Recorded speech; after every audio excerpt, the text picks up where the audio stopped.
Alright guys, welcome back, and in this video I'm going to be teaching you about strings. Now a string is just what they call text in computer programming, and it's pretty much like a name, a sentence, any of that stuff. Now whenever you use text or a string, you actually need to include it in between quotation marks, either double or single.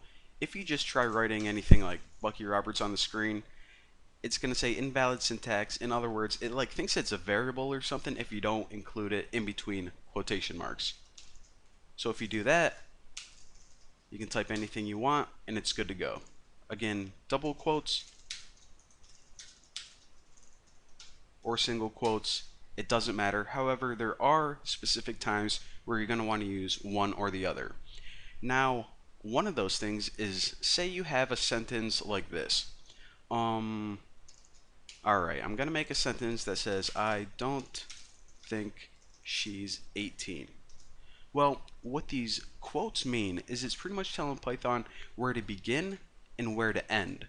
So in this example, right up here, it started right here, it said Bucky Roberts is awesome, and it ended right here because that's where your quote is.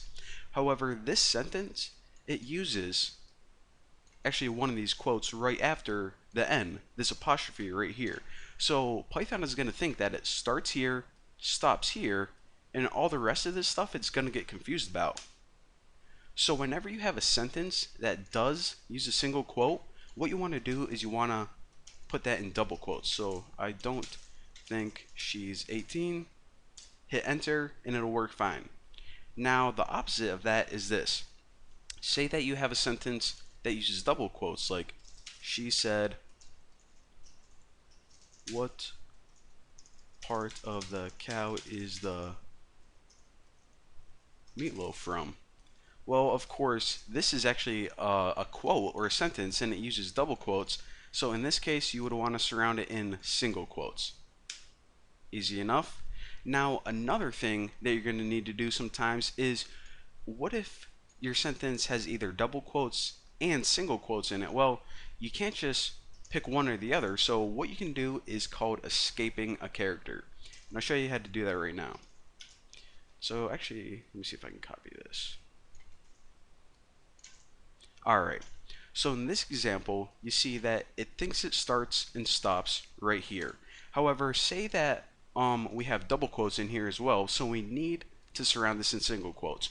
Well, what you can do is whenever it thinks it's the end and you actually just want to use it as part of your string, right before the quotation mark, you can use a backslash. And whenever you use backslash and then a symbol after it, it pretty much means just treat this as normal text. So then it's going to say, okay, start here, okay, backslash this, so that's just normal, and end here, boom. So again, backslash anything means it's a special meaning that says treat that as part of the string. Now, whenever we actually use, whenever we print strings out in our regular program, we're not just going to use the regular text. We actually need to use something called a function, and I'm going to be talking to you about functions later on. But the first function that we're going to learn is print. It's very easy. It's how you print stuff out on the screen. So press print, and that means print stuff out on the screen. And now put two little parentheses. Now in between the parentheses, write any string that you want. So hey now brown cow. So this is actually how we're going to be printing stuff out on the screen whenever we make a full piece of software. So hit enter. Pretty freaking simple. Now another thing I should probably mention is this. Sometimes you're going to want to, well, I'll show you an example and I'll show you guys the problem it causes and how to fix it. Say that we wanted to print out a path to, I don't know, some folder on our desktop. So what we can do is press, okay, where is it? C, maybe Bucky. Should move my cursor out of the way. Desktop in, you know, my naked pictures of our course in my nude pics folder. So you are expecting it to print out this entire string right here. Hit enter. Okay, let's see what went wrong. It said Bucky desktop, and then it went to a new line and said ood pics. No, I'm trying to get my nude pics, not my ood pics. My ood pics, you don't want to see what's in there. So why is this? Well, you know how I told you guys that whenever you use backslash and something after it, it means something special. Well, in this case, and in programming, whenever you use backslash n, it means go to a new line. It has a special meaning. So what this does is it starts printing this out, and it says, okay, backslash n, bump it to a new line, and then print the rest of it, which is ood pics. So that's what it did, bump to a new line, ood pics. But of course, whenever we use this in our program, it's going to cause an issue because this is going to confuse your program. So what happens when you actually want to print out this right here? Well, what you can do is right before your first little quotation mark, you can put R.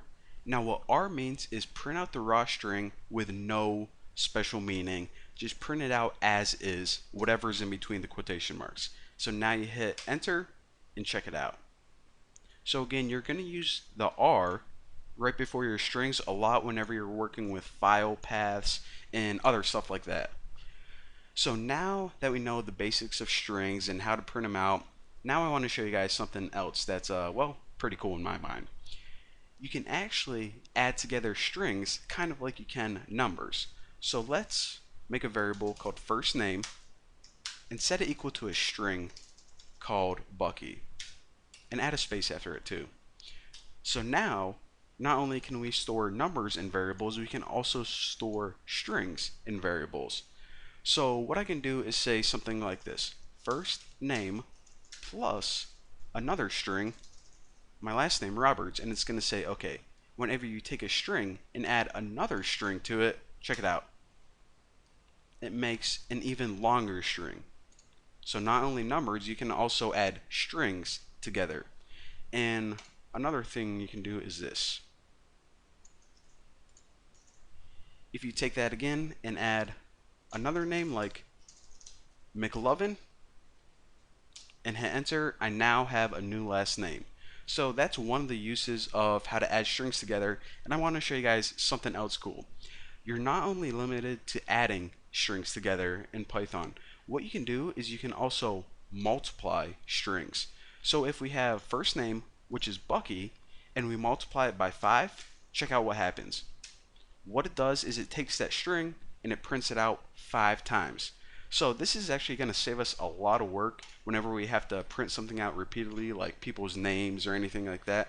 We can actually take a string and multiply it by some number to print it out that many times, and instead of having to write like 5 lines of code. So I know that was a lot to take in, but remember, escape whenever you have to use a special character. Whenever you're working with file paths, use R before it, which pretty much means raw string, and you can also perform mathematical operations on strings a lot like you can numbers. So thank you guys for watching. I'm tired out. I'm gonna go take a nap. Actually, I'm probably just gonna eat a hot pocket, but whatever. I'll see you guys in the next video.